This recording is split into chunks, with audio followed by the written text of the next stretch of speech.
Salut tout le monde, on se retrouve dans ma nouvelle vidéo. Cette fois je vais vous parler des lapins. Car la dernière fois je vous avais fait une vidéo sur les Kids United.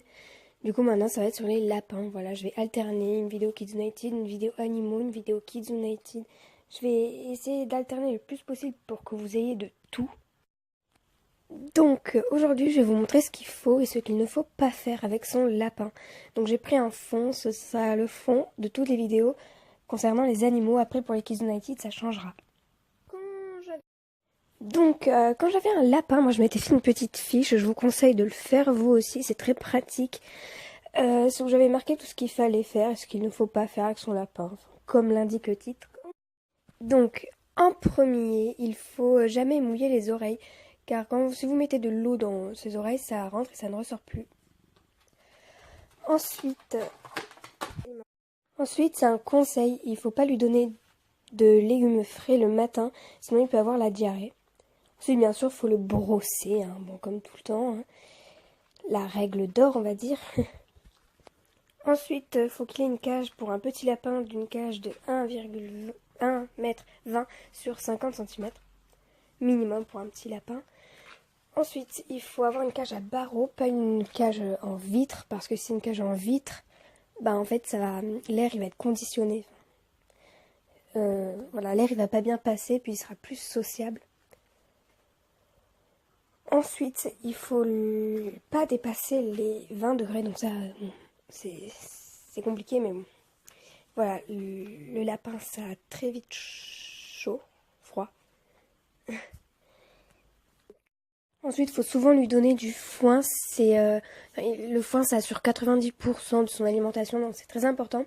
Ensuite, il peut avoir 20 grammes de granulés par jour, c'est le maximum.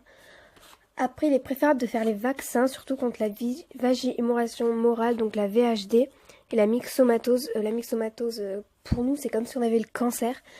Donc c'est important, je comprends que vous n'ayez pas le budget parce que c'est quand même cher, mais ça vaut le coup.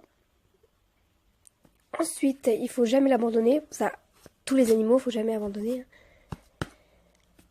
Ensuite, il lui faut des jouets. Donc je vous donne un exemple de jouet que les lapins adorent principalement, c'est le tunnel.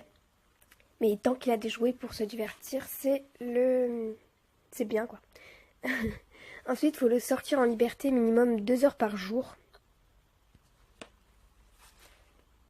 Ensuite, il lui faut du foin à l'extérieur de la cage parce que si le foin vous le mettez à l'intérieur, eh ben, il va marcher dessus, il va pisser dessus, il va faire caca dessus. Après, il va le manger. Il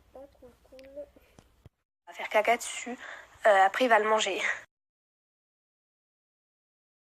Après, il faut lui couper ses griffes, donc je vous conseille de demander à votre vétérinaire. C'est plus pratique parce qu'il faut vraiment être précis. Puis il faut que le lapin vous accède vraiment. Il faut les couper à 20 mm de la veine, donc c'est compliqué. Donc je conseille de demander à votre vétérinaire. Parce que c'est quand même compliqué. Aussi, pour aller au vétérinaire, tant qu'on y est, il vous faut acheter une cage de transport pour les chats ou chiens. Parce que si vous achetez pour lapin, ça va être un peu trop petit. Puis dans la voiture, il est très stressé. Donc c'est mieux de lui prendre une cage plus grande. Au moins comme ça, il est mieux quoi.